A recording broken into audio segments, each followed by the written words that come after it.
It was a quiet morning in a small suburban town, the kind where the streets are lined with picket fences and the hum of lawnmowers echoes in the distance.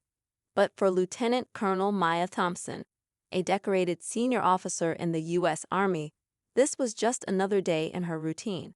She had spent decades serving her country with pride, dedicating her life to protecting the freedoms many take for granted. That morning, she was heading to an early meeting at the community center, dressed in her crisp uniform, a symbol of her unwavering commitment to justice and equality. Driving her modest sedan, Maya reflected on the years she had spent breaking barriers in a male-dominated field.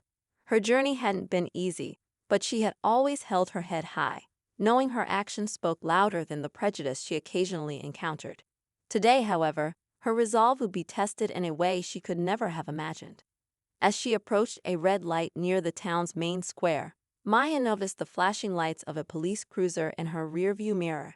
The wailing sirens shattered the stillness of the morning, and a sinking feeling crept into her stomach. Confused but composed, she pulled over to the side of the road, her heart beating a little faster. She couldn't recall breaking any traffic laws, and her military instincts kicked in, urging her to remain calm and follow protocol. The officer who stepped out of the cruiser was Officer Derek Callahan, a name that had become notorious in the community for all the wrong reasons. Known for his brash demeanor and questionable methods, he had earned a reputation for targeting individuals he deemed suspicious. Tall and broad-shouldered with a steely glare that could unnerve even the most confident person, Callahan approached Maya's car with an air of authority that bordered on aggression. Maya rolled down her window, her hands resting visibly on the steering wheel. Before she could utter a word, Callahan barked, "License and registration. Now." His tone was sharp, laced with an edge that made it clear he wasn't interested in pleasantries.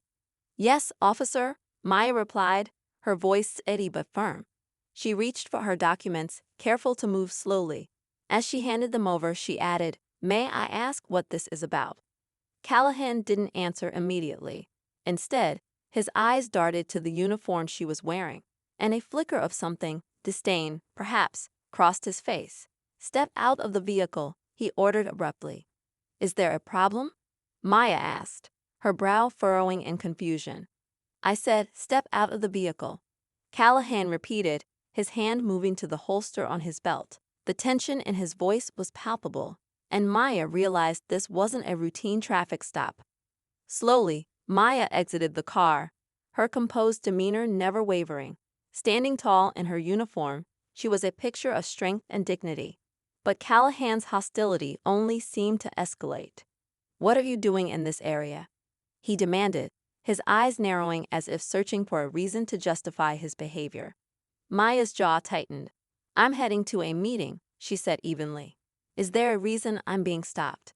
Instead of answering, Callahan's hand moved from his holster to his radio, muttering something about suspicious activity. Maya felt a surge of anger rising in her chest. She had faced many challenges in her life, but being treated as a criminal while wearing the uniform of her country was a new low. Then, without warning, Callahan drew his gun, pointing it directly at her. The world seemed to freeze in that moment. A crowd of bystanders began to gather, their whispers growing louder as they realized what was happening. Maya raised her hands slowly, her voice calm but firm. "Officer, I'm unarmed. There's no need for this." Callahan's face was a mask of anger, but beneath it, there was something else, uncertainty, perhaps even fear. The situation was spiraling out of control, and he seemed to know it. But what he didn't know was that several people in the crowd had already pulled out their phones, recording the entire incident. What started as an abuse of power was now becoming a public spectacle, one that would soon expose the truth about Officer Callahan and his actions. As Maya stood there, her heart pounding but her resolve unshaken, she couldn't help but wonder how far this would go. And little did Callahan know, his career was about to take a turn he could never have anticipated. The air was thick with tension, the kind that clings to your skin and makes your breath catch. And then, just as suddenly as it began, the tide started to turn, but not before leaving everyone present with an indelible memory of what unchecked power looks like when it meets unyielding courage. The crowd around Maya and Officer Callahan grew thicker by the minute. People whispered, some too stunned to speak. The tension in the air was electric, a mixture of disbelief and fear rippling through the onlookers. A young man near the front, his phone aimed steadily at the scene, could be heard muttering, "This can't be real." Others, clutching their own phones, began to quietly narrate the scene, their voices trembling as they recorded every detail.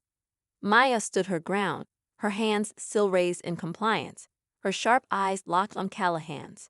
She could see the erratic rise and fall of his chest, the slight tremor in his hands as he held the gun. This wasn't just about her. This was something deeper, a power play, an unchecked ego. She had seen it before, in different forms, during her years of service. Yet this moment felt uniquely personal, uniquely cruel. "Officer, I've done nothing wrong," Maya said, her voice calm but firm, carrying over the murmurs of the crowd. "Lower your weapon before this situation escalates further." Callahan's jaw tightened. He glanced around, his eyes flickering over the faces of the onlookers. He could feel the weight of their judgment, see the cameras pointed at him. He barked, "Everyone back up. This is official police business." But his voice cracked slightly, and it was clear that control was slipping from his grasp. In the crowd, a middle-aged woman in a floral dress whispered to the man beside her, "That's Maya Thompson. She's a veteran. I've seen her speak at the town hall." The man nodded, his brow furrowed. "She doesn't deserve this. None of this makes sense." Another bystander, a teenage girl with braces, whispered urgently into her phone, "Mom, you won't believe what's happening. A cop's pointing a gun at an army officer. She's in uniform.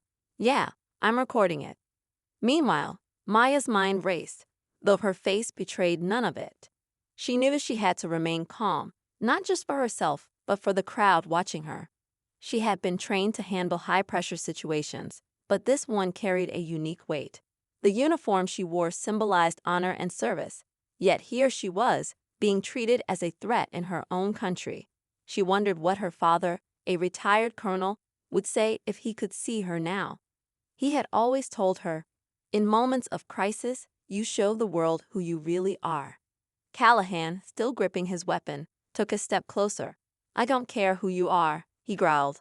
"You're acting suspicious, and I'm not taking any chances." "Suspicious?" Maya repeated, raising an eyebrow. Her calm demeanor was starting to crack, frustration creeping into her tone. "Driving to a meeting in uniform is suspicious now? Or is it something else, officer?" Her words hung in the air, heavy with implication. Callahan's face turned a shade darker, his grip tightening on the gun. But before he could respond, a voice called out from the crowd, "Put the gun down, Derek." The voice belonged to Officer Elena Martinez, Callahan's partner. She had just arrived on the scene, her expression a mixture of disbelief and anger as she took in the sight before her. Martinez was known in the department for her level-headed approach, a sharp contrast to Callahan's reputation. "Elena, stay out of this," Callahan snapped, his voice laced with defensiveness. "No, Derek," Martinez said firmly, stepping closer. "This isn't procedure and you know it. She's unarmed, and she's in uniform, for God's sake. What are you doing?" Maya felt a glimmer of hope. Martinez's arrival was a turning point, though the tension in the air hadn't eased. The crowd's murmurs grew louder, emboldened by the appearance of another officer who seemed willing to challenge Callahan. "I'm doing my job," Callahan shot back, though his voice lacked conviction. "This isn't your job," Martinez said, her tone sharp. "This is you letting your ego get the better of you. Stand down, Derek, before you make this worse, for everyone." Callahan hesitated, his eyes darting between Maya and Martinez. His pride was clearly at war with the reality of the situation. The weight of the crowd's gaze, the recording phones, and Martinez's firm stance seemed to chip away at his resolve. Maya, sensing the shift, decided to speak. "Officer Martinez," she said, her tone respectful, "thank you for stepping in. I'd like this to end peacefully, without anyone getting hurt." Martinez nodded, her eyes briefly meeting Maya's. "I'll make sure of that, ma'am." She turned back to Callahan. "Derek, this isn't just about you anymore. Look around. The whole town is watching. Do the right thing. Callahan's breathing was ragged now, his face a mix of anger and fear. Slowly, reluctantly, he lowered his gun, the tension in the air dissipating slightly. But the damage had already been done. Maya lowered her hands, her expression unreadable. She felt a mix of relief and simmering anger. The situation was far from over, and she knew it. Callahan's actions wouldn't just be forgotten, not by her, not by the crowd, and certainly not by the dozens of cameras that had captured every moment. Martinez stepped forward, placing a hand on Callahan's arm. "You need to leave, Derek. Now, I'll handle this." Callahan opened his mouth to argue, but Martinez cut him off with a glare that brooked no argument. Reluctantly, he turned and walked back to his cruiser, the weight of his actions visible in his slumped shoulders. The crowd began to murmur more loudly now, a mixture of relief and outrage. Some called out words of support to Maya, while others demanded accountability for Callahan. Maya turned to Martinez, her voice steady but firm. "Thank you for stepping in, officer, but this isn't over." Martinez nodded solemnly. "I understand, ma'am, and I'll make sure this is reported. You have my word." Maya inclined her head, her composure as unshakable as ever. She knew the road ahead would be challenging, but she also knew she wasn't alone. The truth would come to light, and justice would prevail, no matter how long it took. As the crowd began to disperse, Maya glanced around, taking in the faces of those who had witnessed the incident. She felt a renewed sense of purpose. This wasn't just about her anymore. It was about accountability, about ensuring that no one else would have to face what she had just endured. With her head held high, Maya got back into her car, her hands steady on the wheel as she drove away. But in her heart, she knew this was just the beginning of a much larger battle. Maya drove in silence, her hands gripping the steering wheel tighter than usual. Her mind raced with everything that had just unfolded. The image of Callahan's trembling hand on his weapon played over and over in her head, a stark reminder of how quickly things could have gone wrong. The weight of the moment hadn't fully hit her yet, but she could feel it lingering, like a storm brewing on the horizon. When she arrived at the community center, she parked and sat in her car for a moment, trying to steady her breathing. The building, usually a place of comfort and connection, now felt like an afterthought. The meeting she was supposed to attend suddenly seemed trivial compared to the confrontation she had just endured. Her phone buzzed on the passenger seat, pulling her attention. She reached for it and saw several missed calls and messages. News of the incident was spreading faster than she could keep up.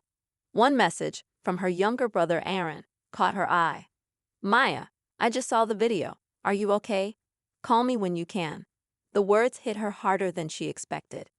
Aaron had always been protective of her, despite the fact that she was the older sibling and a highly trained officer.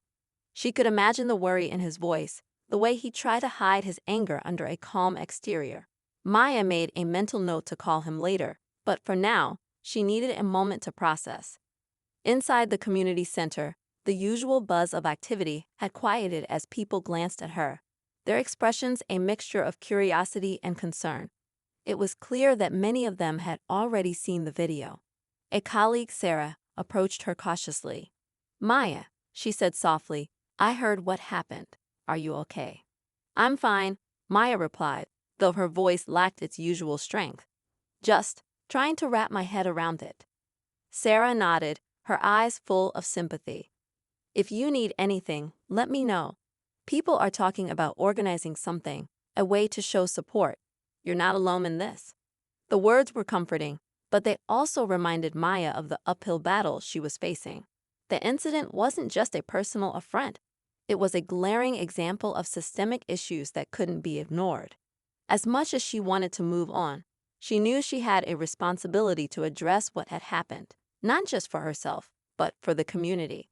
Meanwhile, back at the police station, Officer Martinez was filing her report.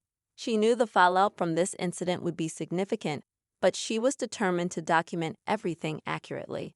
She described Callahan's actions in detail, her frustration growing with each word she typed. She had always suspected that Callahan's behavior would lead to trouble one day, but witnessing it firsthand had been a sobering experience. She couldn't shake the image of Maya standing there, calm and dignified, while Callahan pointed a gun at her. It was a moment that would stay with her for a long time. In another part of town, Derek Callahan sat alone in his apartment, the weight of his actions pressing down on him. His phone buzzed constantly with messages and calls, but he ignored them. He knew what they were about. The video had gone viral within hours, and his name was being dragged through the mud on social media. People were calling for his resignation, some even demanding legal action. He felt a mixture of anger and fear, though he wasn't sure which was stronger. Callahan poured himself a drink, his hands trembling as he brought the glass to his lips. He replayed the incident in his mind, trying to justify his actions, but the truth gnawed at him. Deep down, he knew he had crossed a line, but admitting that would mean facing consequences he wasn't ready to confront.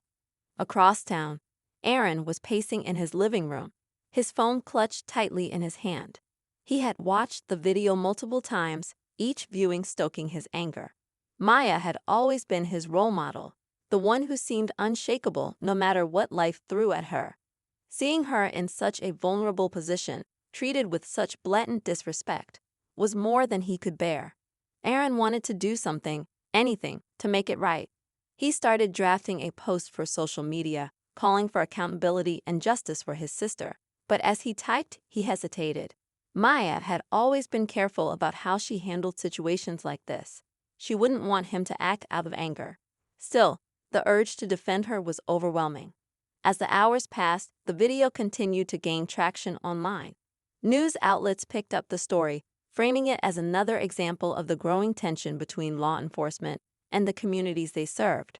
Some commentators praised Maya's composure, while others debated the broader implications of the incident. The narrative was spiraling beyond anyone's control, and Maya knew she had to decide how to respond. Late that evening, as Maya sat at her kitchen table, her phone buzzed again. This time, it was a call from her commanding officer, General Harris. She answered, her voice steady despite the exhaustion she felt. "Good evening, sir." "Lieutenant Colonel Thompson," Harris said, his tone formal but concerned. "I've been briefed on what happened today. I've also seen the video." Maya braced herself. "Yes, sir." "You handled yourself well," Harris continued. "Your composure was admirable under the circumstances, but this isn't over. The Army doesn't take incidents like this lightly, especially when they involve one of our own. We'll be issuing a statement in support of you, but I need to know, what are your intentions moving forward?" Maya hesitated, the weight of the question sinking in. She knew this was bigger than her. "Sir," she began, "I want accountability, not just for me, but for everyone who's been in a similar situation. This can't keep happening." Harris was silent for a moment, then said, "Understood. You have our support, Thompson. Just know this won't be an easy road." "I never expected it to be," Maya replied. As the call ended, Maya felt a renewed sense of determination. The events of the day had shaken her, but they hadn't broken her. She knew the road ahead would be difficult, filled with challenges and scrutiny. But she also knew she wasn't fighting this battle alone. Her community, her family, and her colleagues were behind her, and that made all the difference. Maya glanced at the uniform draped over a chair, its pristine lines a stark contrast to the chaos of the day. It was more than just clothing. It was a symbol of everything she stood for. And as she prepared for the next steps, she vowed to honor that symbol, to fight for justice, for accountability, and for a future where no one would have to endure what she had.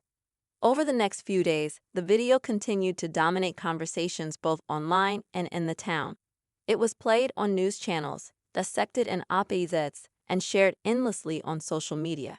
Each share brought more voices into the discussion, some in support of Maya, others debating the broader implications of what the footage revealed. The town, once quiet and tucked away from the national spotlight, was now the epicenter of a growing storm. Maya tried to go about her routine, but the weight of the incident followed her everywhere. Strangers approached her at the grocery store, thanking her for her service and apologizing for what she had endured. Others sent her letters and emails, expressing their support and admiration for her composure. But there were also the messages of hate, the ones accusing her of playing the victim or using her rank to humiliate a police officer. Maya knew better than to take them personally, but they still stung. Meanwhile, Officer Callahan's life was unraveling quickly. The police department had placed him on administrative leave pending an investigation, and the chief of police, under immense public pressure, had promised a thorough review of the incident. Callahan avoided the public as much as possible, but his name was everywhere. His face was on the news, his actions debated by commentators who didn't know him but knew enough to condemn him. His fellow officers, many of whom had quietly tolerated his aggressive behavior for years, now distanced themselves from him. At the same time, Maya began receiving requests for interviews. Journalists wanted to hear her side of the story, to understand what had been going through her mind during those tense moments. She turned most of them down, preferring to keep her focus on the bigger picture. But one request caught her attention. A local journalist, Rebecca Hayes, had reached out with a proposal for an in-depth piece not just about the incident but about Maya's life and career. After some hesitation, Maya agreed to meet with Rebecca. The two women sat in a quiet cafe, away from the prying eyes of the public. Rebecca was young but sharp, her questions thoughtful and probing. "Maya," Rebecca began, her voice gentle, "what was going through your mind when Officer Callahan pointed his gun at you?" Maya hesitated, choosing her words carefully. "In that moment, I wasn't thinking about myself," she said. "I was thinking about the people watching, the message this was sending. I've faced dangerous situations before, but this felt different. This felt personal." Rebecca nodded, her pen moving quickly across her notepad. "Why do you think he reacted the way he did?" Maya leaned back, her expression thoughtful. "I can't speak for him, but I've seen how fear and bias can cloud judgment. It's something I've dealt with my entire life, being underestimated, being judged before I even speak. That day, I wasn't just a person to him. I was a threat in his eyes, and that's what needs to change." The interview continued, delving into Maya's background, her years in the Army, and her thoughts on the broader issues at play. By the end, Rebecca looked at her with a mix of admiration and determination. "Thank you for sharing your story," she said. "I promise to do it justice." As Maya left the cafe, she felt a sense of relief, but also a renewed sense of purpose. Her story was no longer just hers. It was part of a larger narrative, one that needed to be told. But the tension wasn't confined to interviews and public debates. Behind closed doors, the police department was in turmoil. Chief Carter, a veteran officer nearing retirement, found himself at the center of a crisis he hadn't anticipated. The pressure from the public, the media, and even within his own ranks was unrelenting. One evening, during a closed-door meeting with city officials, Carter slammed his fist on the table. "We can't ignore this," he said, his voice hoarse with frustration. "Callahan's actions have put the entire department under scrutiny. If we don't act decisively, this town is going to turn on us." "But what can we do?" one official asked nervously. "The investigation isn't complete yet." Carter shook his head. "The investigation won't change what's in that video. The court of public opinion has already made its decision. We need to take a stand, or we're going to lose the trust of the people we serve." While the department scrambled to manage the fallout, Maya was quietly working on her own plans. She had started speaking with community leaders and advocacy groups, discussing ways to address the systemic issues that had led to the incident. She knew that real change would require more than outrage. It would require action, collaboration, and persistence. Aaron, ever the protective brother, threw himself into supporting her cause. He organized a rally in town, inviting people from all walks of life to come together and demand accountability.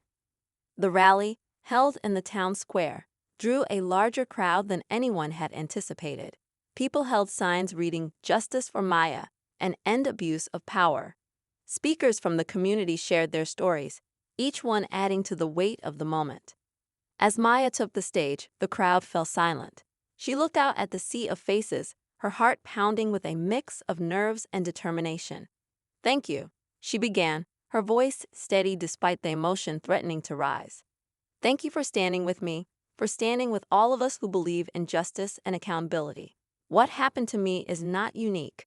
It's a symptom of a larger problem, one that we can only solve together." The crowd erupted in applause, their energy fueling her resolve. But as she spoke, Maya couldn't shake the feeling that the real battle was just beginning. The rally was a step forward, but the forces working against her, fear, bias, and resistance to change, were still very much alive. As Maya stepped off the stage, the applause still ringing in her ears, she felt a small measure of hope. The rally had gone better than she had imagined, and the energy of the crowd gave her confidence that change was possible. But as the people dispersed and the square began to empty, the weight of what lay ahead settled back onto her shoulders. The rally was just one moment in a much longer fight, and the obstacles they faced were deeply entrenched. She was approached by a man she didn't recognize, wearing a black hoodie and jeans. His face was partially shadowed, but his voice was calm and deliberate. "Lieutenant Colonel Thompson," he said quietly, extending his hand. "I need to speak with you. Privately." Maya hesitated, her instincts immediately on high alert. "Who are you?" The man glanced around, his eyes scanning the area as if checking for someone watching. "I'm someone who can help, but we can't talk here." Aaron noticed the interaction and approached, his protective instincts kicking in. "Is everything okay?" he asked, his eyes narrowing as he looked at the stranger. The man nodded. "I'm not here to cause trouble. I just need a moment of your sister's time." Maya held up a hand, signaling Aaron to stay calm. "It's fine," she said, though she wasn't entirely sure it was. She turned back to the man. "You've got 2 minutes. Start talking." The man glanced at Aaron again, then leaned in slightly, lowering his voice. "I have information about Callahan, things that haven't come out yet. Things that could change the entire conversation." Maya's eyes narrowed. "What kind of information?" "Let's just say he's not the officer everyone thinks he is. There's a history here, complaints, cover-ups, incidents that never saw the light of day. And if you're serious about accountability, you'll want to hear it." Maya felt a chill run through her. She had suspected there was more to Callahan's behavior, but having it confirmed was something else entirely. She studied the man, trying to gauge his sincerity. "Why are you telling me this?" "Because it's time the truth came out," the man said simply. "But I need to be careful. If anyone finds out I'm talking to you, it could get messy, for both of us." Aaron stepped closer, his posture tense. "How do we know you're not setting her up?" The man sighed. "You don't. But if you want to take Callahan down, you'll need what I have. Here's my number." He handed Maya a small slip of paper, then disappeared into the thinning crowd before either of them could say another word. Aaron frowned, watching him go. "That guy gives me a bad feeling." Maya folded the paper and slipped it into her pocket. "I don't trust him either, but if what he says is true, we can't ignore it." Later that evening, Maya sat at her kitchen table, the paper in front of her. She debated whether to call the number. There was no guarantee the man was telling the truth, and even if he was, digging into Callahan's past could have serious consequences. But the thought of letting him walk away unscathed, of letting this moment pass without making a real impact, was unbearable. Finally, she picked up her phone and dialed. The man answered after the first ring. "I thought you might call." "I want proof," Maya said without preamble. "If you have something on Callahan, I need to see it." "Meet me tomorrow," the man replied. "I'll text you the location, but come alone." "Not a chance," Maya said firmly. "You want to help, fine, but I'm not walking into a trap."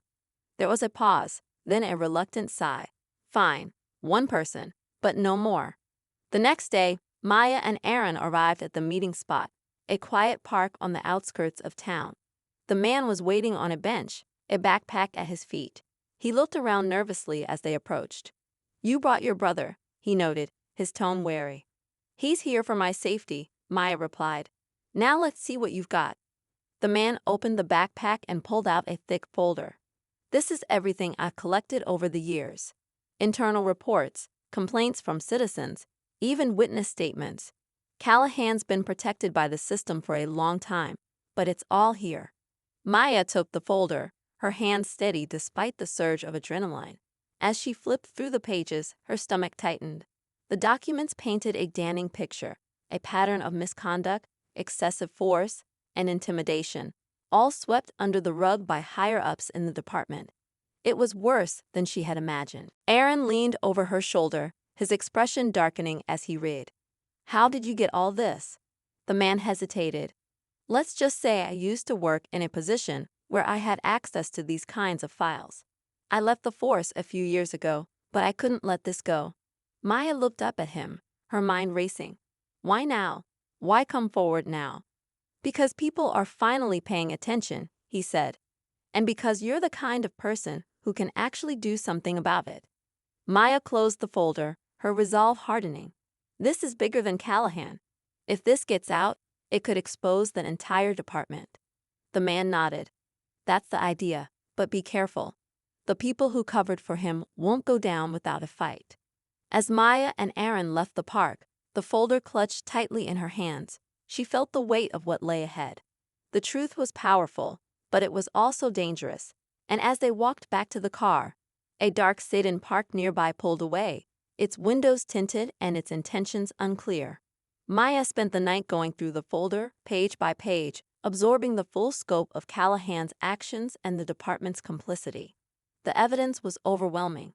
Reports of excessive force, complaints buried without investigation, and internal memos hinting at a culture of silence. It wasn't just Callahan. The system itself had been enabling him. She felt a mix of anger and determination. This wasn't just about her anymore. It was about everyone who had suffered under this system and never received justice. Aaron stayed up with her, pacing the living room as she worked. This is explosive, he said, stopping to look at one particularly damning report. But if you're going to release this, you need to be ready for the fallout. I know, Maya replied, her voice steady. But I can't stay silent. If I do, I'm no better than the people who covered for him. The next morning, Maya contacted Rebecca Hayes, the journalist she had spoken to earlier. They met at Rebecca's office, where Maya laid the folder on the desk. This is what you've been looking for, she said. But if you're going to publish this, you need to be prepared. This isn't just about Callahan. It's about an entire system. Rebecca's eyes widened as she flipped through the folder. Maya, this is huge. Are you sure about this? Maya nodded. I've never been more sure of anything. Rebecca promised to handle the story with care, and they agreed to release it in stages, starting with the most critical pieces of evidence. As Rebecca worked to verify the documents, Maya turned her attention to the community. She began organizing meetings with local leaders and advocacy groups, preparing for the inevitable backlash, and ensuring that the focus remained on accountability and reform. The story broke a few days later, and the response was immediate and explosive.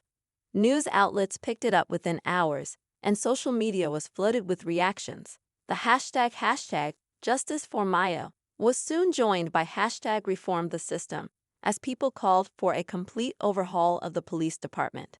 The mayor held a press conference, promising a full investigation and immediate action against those implicated in the reports. Callahan, meanwhile, had gone silent. He refused to speak to the media and was reportedly in hiding. But Maya wasn't done with him yet. She wanted to confront him, not for revenge, but to understand how someone could let power and prejudice consume them so completely. That opportunity came sooner than she expected. One evening, as she was leaving a community meeting, she found Callahan waiting outside, leaning against his car. He looked disheveled, his face drawn and his eyes filled with a mix of anger and desperation.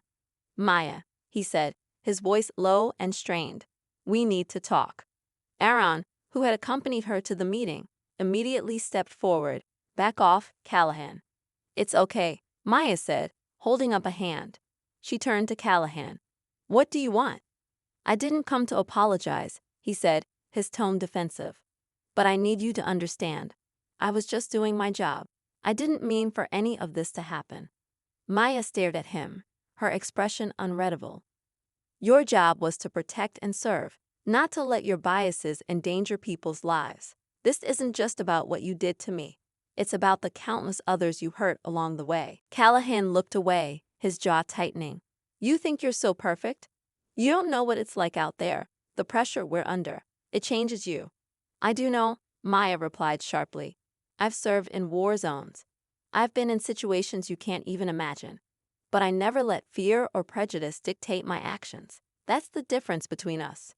For a moment, Callahan said nothing, his shoulders slumping as if the weight of everything had finally caught up to him.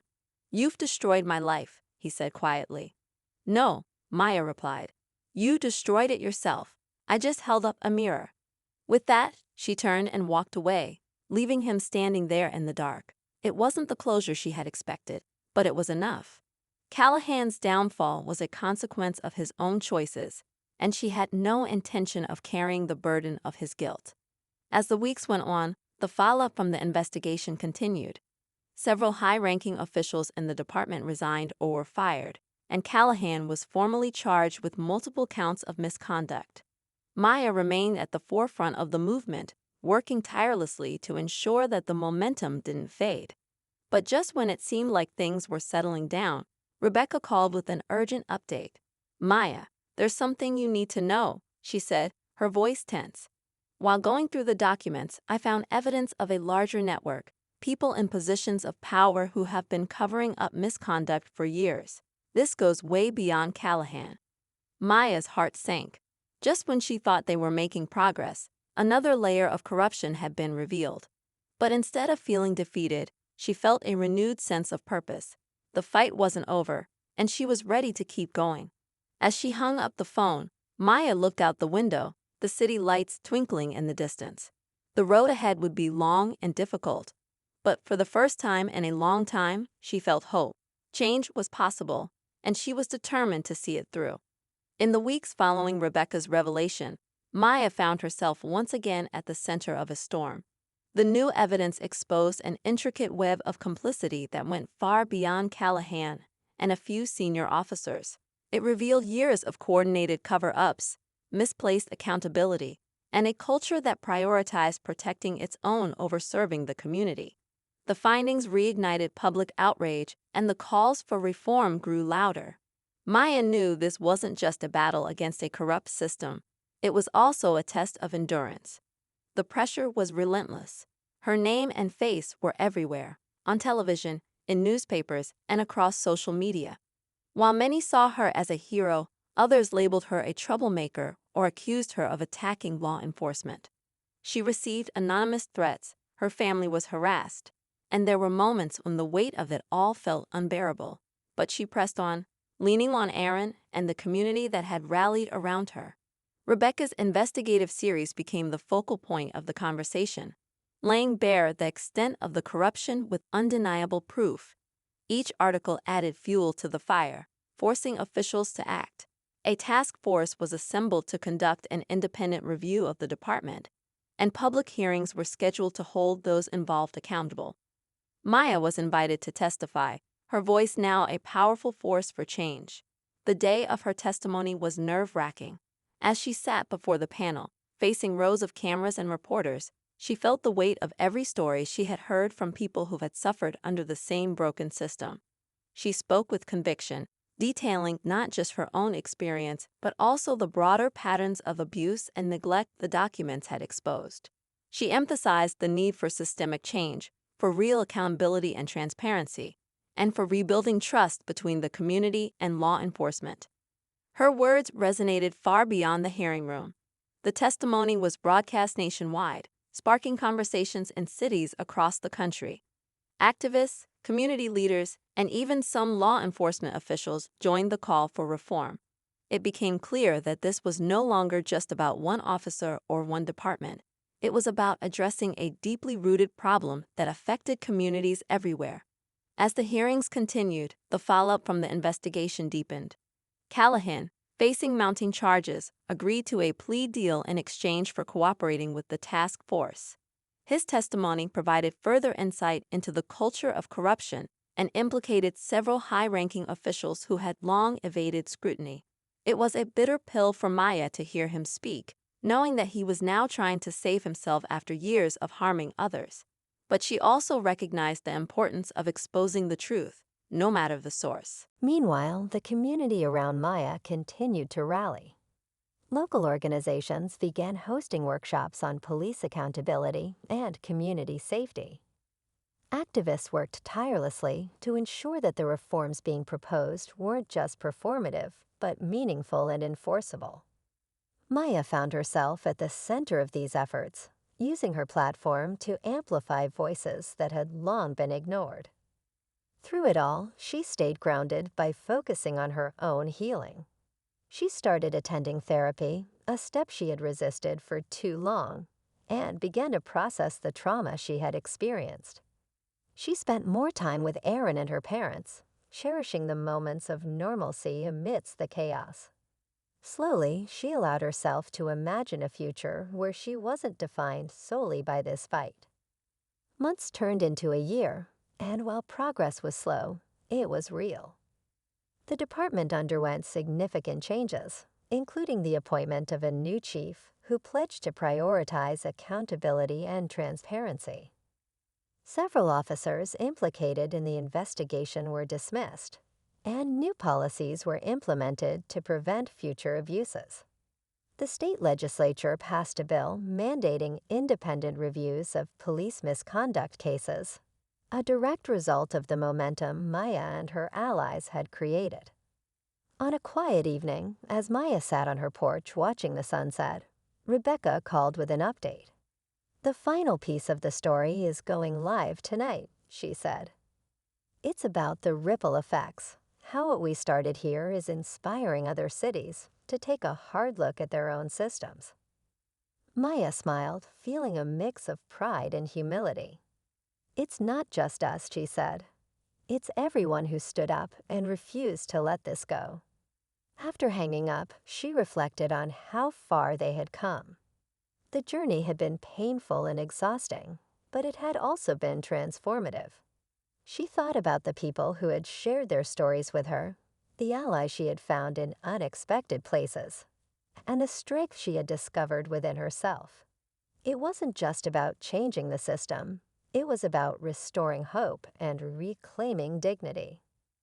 The story of the racist cop who had once pointed a gun at her was now part of a much larger narrative, one of resilience, accountability, and the power of collective action.